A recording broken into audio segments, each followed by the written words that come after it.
1995년도에 제가 신학교에 졸업을 했습니다. 95년도 5월 달에 공부를 마쳤는데, 제가 신학교에 처음으로 이제 92년도 여름에 내려갔을 때 집사람하고 방을 구하러 필라델피아 내려갔어요. 여름방학이라 이제 학교에 아무도 없고 그런데 그 스튜던트 센터에 한국 신학생이 한 사람 있었어요. 아들 하나를 데리고 여름방학에 학교에 나와 있더라고요. 그래서 제가 그 지역을 잘 모르니까 학교에서 가까운 아파트를 좀 구하러 왔다 그랬더니 그 전사님께서 저를 인솔 해서 학교에서 딱 1마일 떨어진 곳에 아주 좋은 아파트를 소개를 해서 그 아파트를 구하게 되고 신학교 3년을 다니면서 거기서 3년을 생활했습니다. 그래서 처음으로 이제 92년도에 만난 그 전사님하고 그 전사님은 이제 1년 전에 신학교에 들어가셔서 이제 4년 프로그램 공부를 하고 계셨는데 3년 동안 그 전사님하고 가장 친한 친구가 됐어요.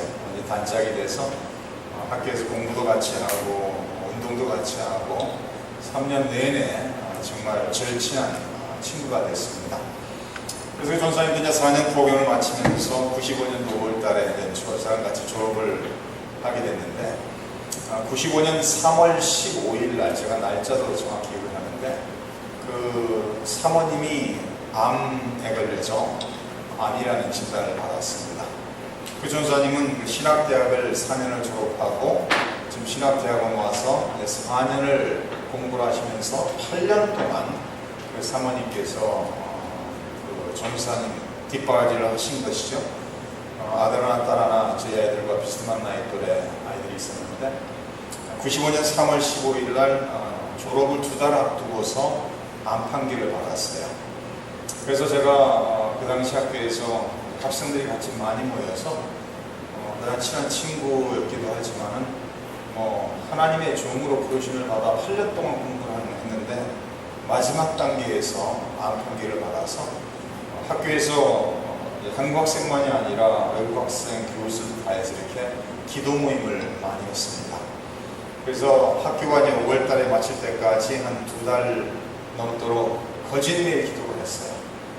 그리고 학교 끝나고서 종종 그 전사님, 친한 친구 전사님 집에 찾아가서 그 사모님을 위해서 기도를 했습니다. 찾아갈 때마다 이 사모님이 저를 보면은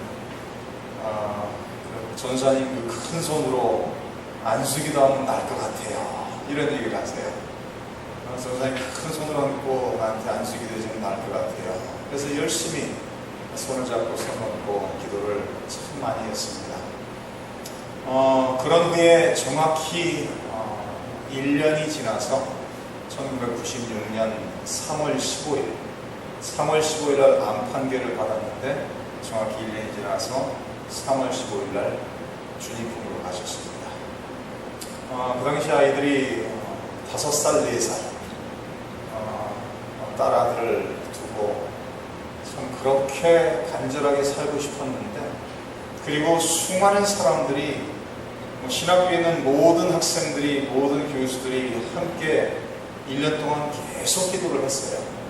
기도를 했는데 하나님께서 치료하시고 살려주신 것이 아니라 그런 방법을 통해서 데려가시는, 그래서 제가 신학교로 졸업할 무렵에 체험을 했습니다. 우리 성도님들도 신앙생활 하면서 기도를 하면은 응답받는 기도들이 있죠. 근데 때에 따라서는 기도하는데 응답이 안 되는 기도가 있는 것 또한 우리가, 그러니까 적어도 우리가 원하는 대로 응답되어지지 않는, 특히 병자를 위해서 기도했을 때 그 병자가 낫는 것이 아니라, 치유되고 완쾌되는 것이 아니라 도리어 더 악화되고 더 어려움 속에 결국은 그 병으로 인해서 세상을 떠나는 사람을 우리가 종종 보게 됩니다. 최근에도 제가 아는 아주 신실한 기도의 권사님이 세상을 떠나셨어요. 4월 달에 새벽 기도를 갔다가 새벽 기도를 마치고 집을 향해 걸어가는데 갑작스럽게 차가 와서 그 권사님을 치고, 그 권사님이 코마 상태에 빠져서 한 2달 반 정도를 계시다가 수많은 사람들이 수백 명, 수천 명이 그 신희장 권사님을 아는 사람들이 열심히 기도를 했어요. 그런데 그 권사님 코마 상태에서 기적적으로 깨어나고 회복됐으면 좋으련만 그러지 않고 결국은 코마 상태로 있다가 뇌사라는 판결을 받고 결국은 남편 되시는 장모님께서 그 기계에서 기계를 빼라는, 그래서 결국은 하나님 품으로 간 그런 일이 최근에 있었습니다. 기도를 하기만 하면 다 될 것 같은데 기도를 했을 때 내가 생각하는 대로 내가 원하는 대로 되기보다는 정반대로 일이 진행될 때도 우리가 있는 것을 종종 체험하게 됩니다.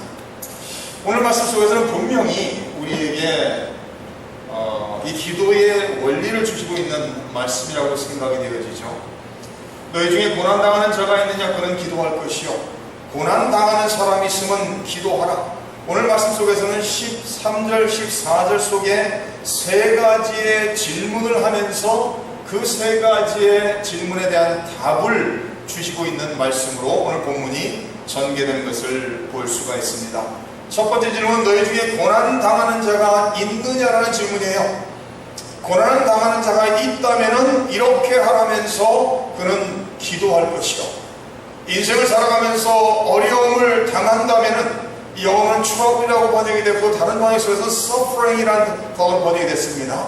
여기 나와 있는 고난이라는 단어는 복합된 그 두 단어가 합쳐진 단어로서 나쁜, 악한, 위험한, 유해한 등의 그런 의미를 가진 형용사 카고스라는 단어와 순한 고난을 의미하는 명사 파도스라는 단어가 합쳐져서 이 복합 단어로서 이 단어가 고난이라는 단어로 주어지고 있습니다. 다시 말해서 불행을 겪다, 고난을 당하다. 여기서 말하고 있는 고난이라는 것은 포괄적인 것을 의미하고 있습니다. 10절에 나와 있는 5장 10절에 나와 있는 선지자들의 고난, 하나님을 믿는 믿음 때문에 하나님의 말씀을 선포하는 그 선포하는 일 때문에 당하는 고난일 수도 있고, 더 나아가서 아무 이유 없이 당하는 고난일 수도 있다라는 말씀입니다. 여기서 말하는 고난은 다양한 고난을 말하고 있습니다. 이것이 육체적인 아픔일 수도 있고 병일 수도 있고 정신적인 어려움일 수도 있고 경제적인 어려움일 수도 있고 더 나아가서는 영적인 어려움일 수도 있다라는 사실입니다. 다시 말해서 인생을 살아가면서 다양한 모든 사람들이 다양하게 겪을 수 있는 모든 고난을 포괄적으로 포함하고 있는 그 단어가 오늘 말씀 13절에 사용되고 있습니다.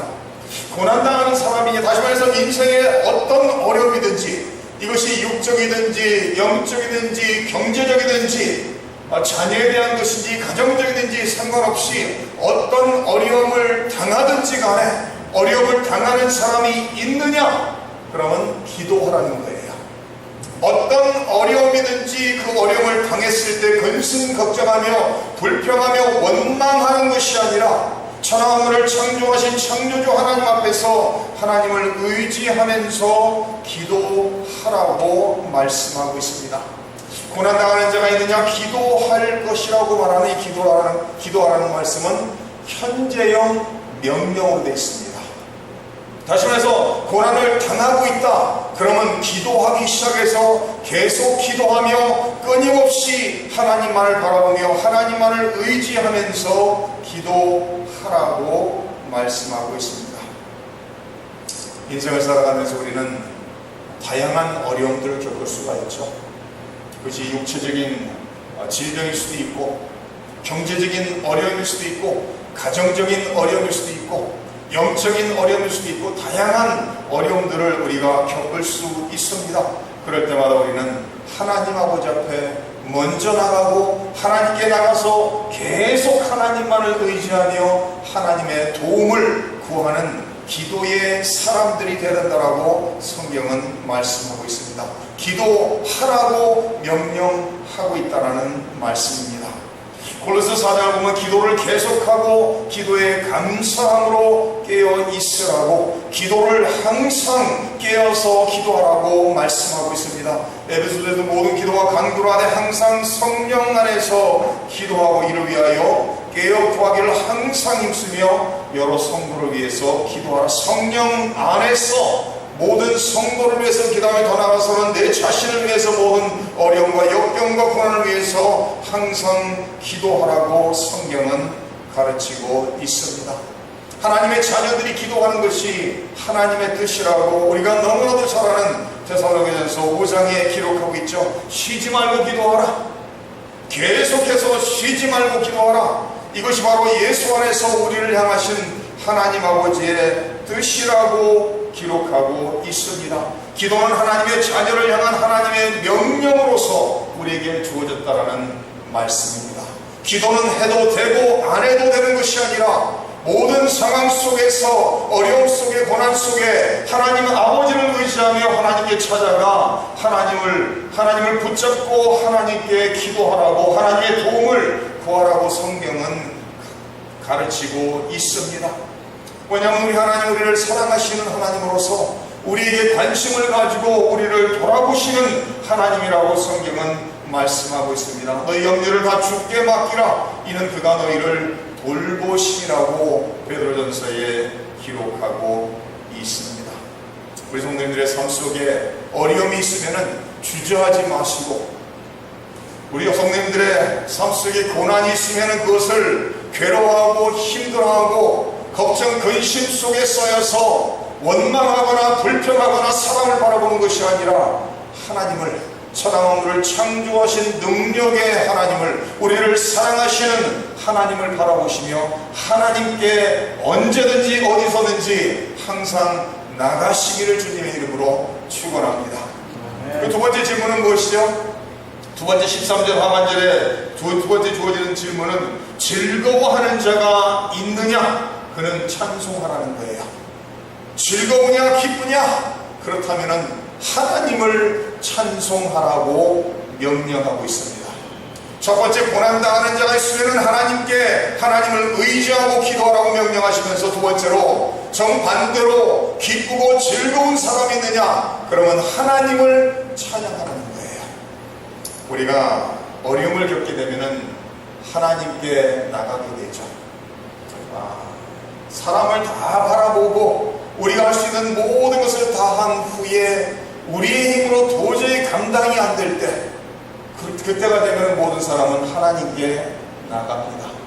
이스라엘 백성들이 애굽에서 노예로 400여 년을 지내면서 날마다 괴로움 속에 하나님께 부르짖었습니다. 어려움이 찾아올 때, 삶 속에 고난이 찾아올 때 하나님을 바라보는 것은 믿는 사람들이 기본적으로 하는 그런 모습인 것을 알 수가 있습니다.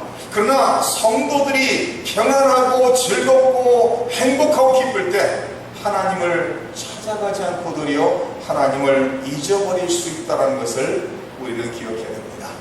이스라엘 백성들이 가장 하나님을 많이 찾은 데가 언제인 줄 아세요? 애굽에서 하나님을 가장 많이 찾았어요. 이스라엘 백성들이 가장 하나님을 찾지 않은 데가 언제인 줄 아세요? 가나안 땅에 들어간 후에 하나님을 찾지 않았습니다. 가나안 땅을 정복한 것도, 애굽에서 나오게 된 것도 하나님의 능력으로 이루어졌습니다. 가나안 땅을 아무 군사훈련을 하지 않은 이스라엘 백성들이 정복한 것도 하나님께서 그들을 대신하여 싸우셨기 때문에 승리를 했습니다.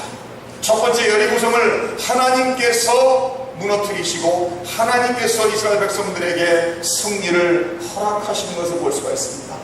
그래서 가나안 땅을 정복한 후에 그들이 심지 않은 소산을 먹고 그들이 짓지 않은 집에서 살고 그들이 모든 면에 있어서 자기들이 일궈놓지 않은 것이지만 하나님이 허락하시므로 모든 것을 얻어서 평화 속에서, 기쁨 속에서, 풍요 속에서, 만족 속에서 살아가면서 이스라엘 백성들이 하나님을 잊어버렸다는 거예요.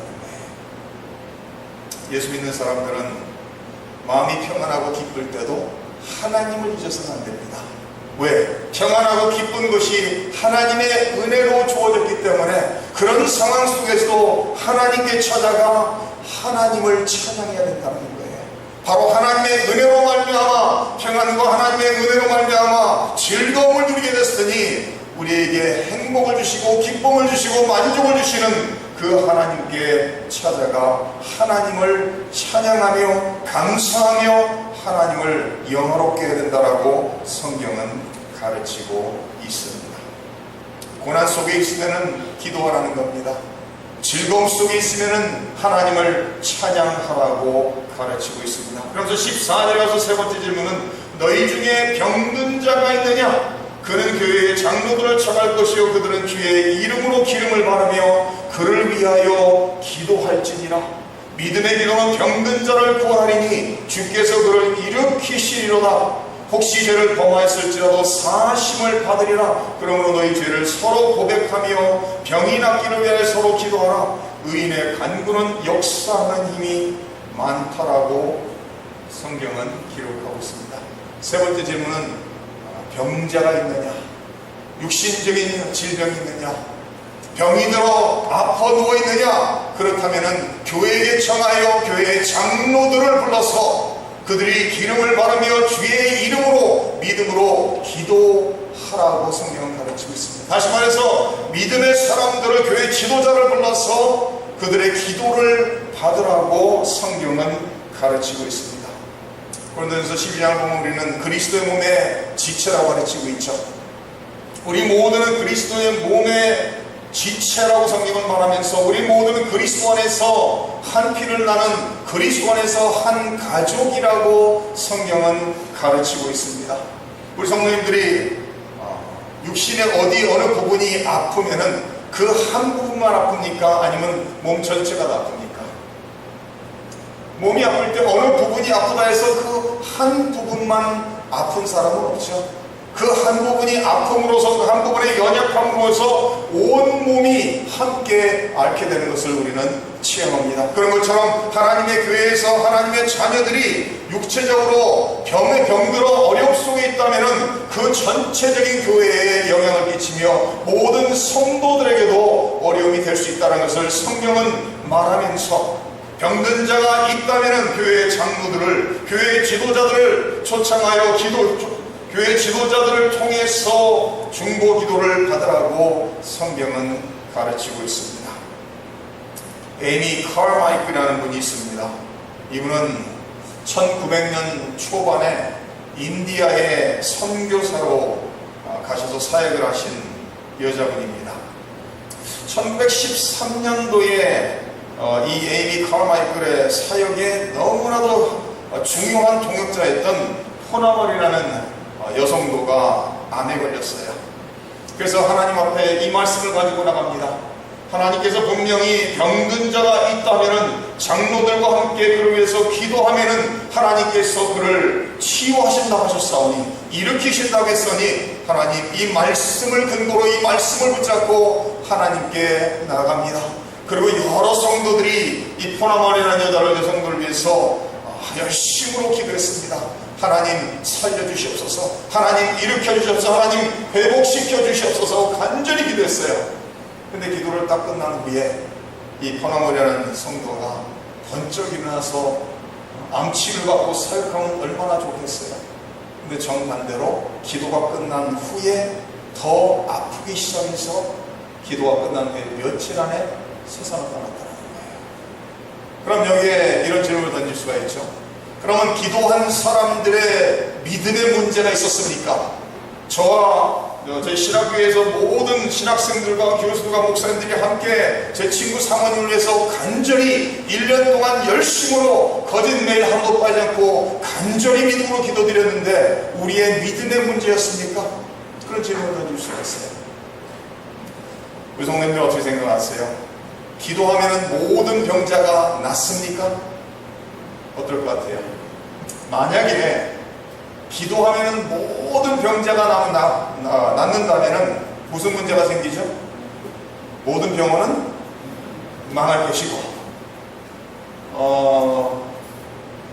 모든 의사는 일자리를 잃어버릴 것이고 모든 간호원과 그 의학계에서 종사하는 모든 사람은 일자리를 잃어버릴 거예요.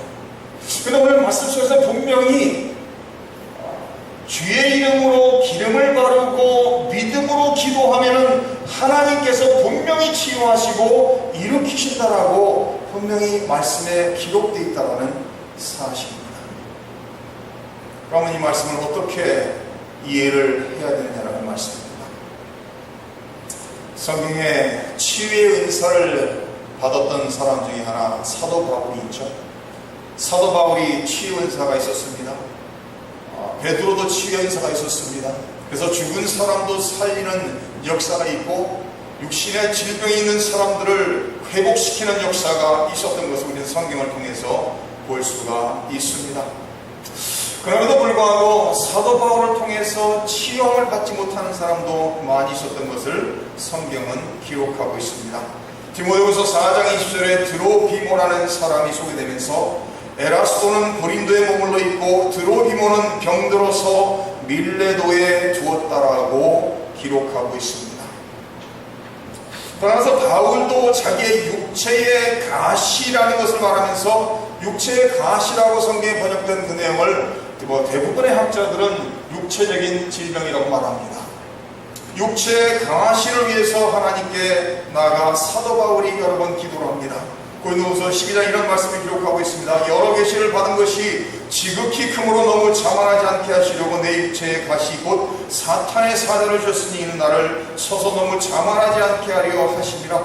이것이 내게서 떠나가게 하기 위하여 내가 3번 주께 간구하였더니 나에게 이르시기를 내 은혜가 내게 족하도다. 이는 내 능력이 약한 데서 온전하여짐이라 하신지라. 그러므로 도리어 크게 기뻐함으로 나의 여러 약한 것들에 대하여 자랑하리니 이는 그리스도의 능력이 내게 머물게 하려 함이라. 사도 바울이 치유의 은사를 가지고서 많은 사람을 치유하는 데 사용을 받았습니다. 그러나 치유하지 못한 사람도 있었습니다. 더 나아가서는 자기의 질병에 대해서는, 자기에게 있는 질병에 대해서는 하나님께 나가 3번을 반복해서 간절히 간구했음에도 불구하고 치유함을 받지는 못했어요. 도리 하나님께서 말씀하시기를 연약함 속에 있을지라도 하나님의 은혜가 내게 족하다라는 말씀을 주시는 것을 볼 수가 있습니다. 그래서 사도 바울은 한평생을 이 질병을 가지고 살았던 것을 우리는 잘 알 수가 있습니다. 그러면 어떤 병자가 치유를 받게 되느냐라는 질문을 던질 수가 있습니다. 저도 사실은 이 말씀이 우리가 읽은 그대로 우리가 기름을 바르고 주의 이름으로 믿음으로 기도하면 모든 사람이 다 나오면 얼마나 좋겠어요. 그러나 많은 신실한 그리스도인들이 병이 걸려 세상을 떠난 것을 우리는 너무나도 많이 보게 됩니다. 그러면 어떤 사람이 치유를 받느냐? 하나님께서 병 걸린 사람을 치유하시느냐? 치유하시죠. 분명히 치유하실 수 있습니다. 그러나 우리가 한 가지 기억해야 되는 것은 하나님께서 치유하고자 하는 자를 치유하신다는 거예요. 하나님의 뜻이면은 하나님께서 치유하신다는 말씀입니다. 소위 오늘 이 세상에 치유의 능력을 받았다는 사람들이 여기저기에 있습니다. 그래서 큰 그 치유의 집회를 하죠. 근데 항상 저는 의문점 중에 하나가 그 사람들이 외치는 것은 나는 내가 안수기도 하면 어떤 병자든지 낫는다라고 외치는 그런 사람들의 말을 들으면서 만약에 그런 능력이 있다면 손 얹고 기도하기만 하면 모든 사람이 낫는다면 모든 병을 다 찾아내면서 모든 병자를 치유해야 된다고 생각이 되어집니다. 그러나 많을 때 자기가 모든 병을 치유할 수 있다고 외치는 그런 사람들이 사기를 치는 경우가 많은 것을 너무나도 잘 압니다. 요한일서 5장 이런 말씀을 기록하고 있습니다. 그를 향하여 우리가 가진 바 담대함이 이것이니 그의 뜻대로 무엇을 구하면 들으신다는 거예요. 하나님의 뜻이 전제되어야 된다라고 성경은 가르치고 있습니다. 육체적으로 병에 걸려 어려움 속에 있는 사람들, 특히 치유할 수 없는 병에 걸린 사람들, 얼마나 간절함으로 기도하겠어요. 그러나 그 병을 통해서 하나님 품으로 가는 것이 하나님의 뜻이라면 그것을 받아들일 수 있어야 된다는 사실이에요. 제가 아는 어떤 분도 암에 걸렸을 때 하나님께 나가서 간절히 기도합니다. 하나님께서 분명히 치유해 주실 것이다. 근데 저는 그런 얘기를 들으면서 하나님의 뜻이면은 하나님이 치료하신다는 거예요. 치료하는 것이 하나님의 뜻이 아닐 수도 있다는 것을 우리는 받아들일 수 있어야 된다는 말씀입니다. 그리고 두 번째로는 하나님께서 어떤 사람을 치유하시냐, 하나님의 영광을 위해서 하나님께서 치유하실 수 있다라고 성경 기록하고 있습니다. 너희가 내 이름으로 무엇을 구하든지 내가 행하리니 이는 아버지로 하여금 아들로 말미암아 영광을 받으시게 하려 함이라. That the Father may be glorified in the Son. 하나님께 영광이 되어질 때 하나님의 능력으로 치유하실 수 있다라는 말씀입니다. 우리 예수님께서도 십자가를 바라보시면서 기도하시죠. 예수님께서 3명의 수제자들을 데리고 갑니다. 베드로와 야고보와 요한을 데리고 함께 나가서 기도하라고 말씀하십니다. 그들을 한 곳에 모아두고서 좀 더 멀리 떨어진 곳에 가서 하나님 아버지 앞에 간절히 기도합니다. 예수님께서 얼마나 열심으로 열정적으로 기도했으면 땀방울이 떨어져 핏방울같이 되었다고 성경은 기록하고 있습니다. 예수님께서는 간절함으로 하나님 아버지 앞에 나가 이런 기도를 하고 있습니다. 이에 말씀하시되 내 마음이 매우 고민하여 죽게 되었으니 너희는 여기 머물러 나와 함께 깨어있으라 하시고 조금 나아가서 얼굴을 땅에 대시고 엎드려 기도하여 이르시되 내 아버지여 만일 할만하시거든 이 잔을 내게서 지나가게 하옵소서. 십자가를 바라보면서 몇 시간 지나지 않으면 십자가에 매달려야 된다라는 그 십자가의 문턱에서 예수님께서 간절함으로 하나님 아버지 앞에 기도하고 있습니다. 할만하시다면 이 잔을, 이 십자가를 지나갈 수 있게 하옵소서. 그러나 나의 원대로 마옵시고 아버지의 원대로 하옵소서. 나의 원대로 나의 생각대로 하지 마시고 아버지의 뜻대로 되기를 원한다라고 예수님은 간구하고 있습니다. 우리 성도님들과 저의 모든 기도는 항상 이 말씀으로, 이 내용으로 결론을 지어야 된다는 말씀입니다. 아버지의 뜻대로, 그 아버지의 뜻이 십자가를 지는 것이라면 그 뜻이 이루어지기를 원합니다. 예수님께서 기도하신 내용이 그거예요. 십자가를 지지 않고는, 십자가를 통하지 않고는 아버지의 뜻이, 아버지의 역사가 이루어질 수 없다라면 아버지의 뜻대로 십자가를 지게 하옵소서.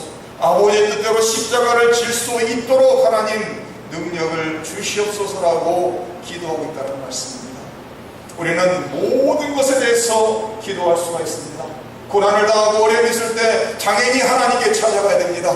우리가 기도했을 때 그것이 당장 해결되는 것이 아니라 그것을 견딜 수 있는 힘을 주는 것도 하나님의 기도의 응답이라는 것을 우리는 기억해야 합니다.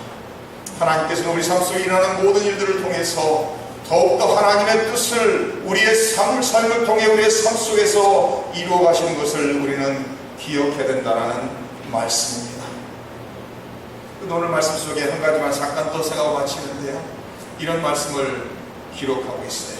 15절에 믿음의 기도는 병든 자를 구원하니 주께서 그를 일으키시리라. 혹시 죄를 범하였을지라도 사심을 받으리라. 그러므로 너희 죄를 서로 고백하며 병이 낫기를 위하여 서로 기도하라. 오늘 말씀 속에서는 병든 것이 죄가 원인이 될 수 있다는 것을 말하고 있어요. 우리가 이 요한복음 9장을 보면은 예수님의 제자들이 맹인으로 태어난 사람을 바라보면서 이런 질문을 던지죠. 저 사람이 맹인으로 태어난 것이, 눈을 볼 수 없도록 태어난 것이 누구의 죄 때문입니까? 물어봅니다. 그의 죄 때문입니까? 아니면 그의 부모의 죄 때문입니까? 라고 두 가지를 놓고 질문하고 있어요. 분명히 죄의 원인일 터인데, 이 사람이 맹인으로 태어난 것은 분명히 죄의 결과일 터인데 누구의 죄 때문이라는 거예요? 부모가 지은 죄 때문입니까? 아니면 이 사람이 엄마 뱃속에서 지은 죄 때문입니까? 예수께서 뭐라고 말씀하시죠? 둘 다 아니라는 거예요. 아버지의, 하나님 아버지의 일을 나타나기 위해서, 하나님의 영광을 위해서 이 사람이 맹인으로 태어났다라고 예수님은 가르치고 있습니다. 욥기를 봐도 욥이 어려움을 당하고 질병에 걸렸을 때 욥의 친구 세 친구가 와서 끊임없이 욥에게 말합니다. 분명히 네가 이렇게 어려움을 겪게 된 것은 죄의 결과일 터이니 회개하라고 끊임없이 말하고 있습니다. 그럼 우리가 잘 아는 것은 욥의 어려움은 하나님께서 욥을 더욱더 정금같이 나오게 하시기 위해서 시험하신 것이라는 것을 우리는 잘 알고 있습니다. 그래서 성경에서 분명히 죄로 인해서 병이 모든 병이 죄로 인해서 그렇다라고 말할 수 없다는 것을 가르치고 있습니다. 어떤 사람이 장애를 가지고 태어난 것이 죄의 원인이 아니라는 것을 성경이 말하고 있어요. 그런데 정반대로 오늘 말씀 속에서는 죄가 병의 원인이 될 수 있다는 것을 또한 가르치고 있는 것을 볼 수가 있습니다. 마가복음 2장으로 이런 말씀을 기록합니다. 예수께서 중풍병자를 고치신 내용을 이렇게 기록합니다. 예수께서 그들의 믿음을 보시고 중풍병자에게 이르시되 작은 자야 내 죄 사함을 받았느니라 하시니, 중풍병으로 지금 예수님 앞에 들려온 그 사람을 바라보면서 병을 치유하기 전에 그의 죄를 먼저 용서하시는 예수님을 볼 수가 있습니다. 그런 후에 그의 병을 치유하시는 것을 마가복음 2장에 기록합니다. 요한복음 5장에서도 38년 된 병자를 예수님께서 치유하시고 난 후에 14절을 다시 만나서 이렇게 말합니다. 그 후에 예수께서 성전에서 그 사람을 만나 이르시되 보라 내가 나았으니 더 심한 것이 생기지 않게 다시는 죄를 범하지 말라. 이제는 치유를 받았으니 더 큰 병이 걸리지 않도록 죄를 범하지 말라라고 예수님께서 가르치고 있어요. 그래서 오늘 말씀 속에서 가르치고 있는 것은 모든 병이 죄의 결과는 아니지만 어떤 병은 죄의 결과로서 나타날 수 있다는 것을 성경은 가르치면서 서로에게 자기의 죄를 고백하면서 서로가 낫기 위해서 하나님께 기도하라고 성경은 가르치면서 의인의 간구는 역사하는 힘이 있다는 거예요.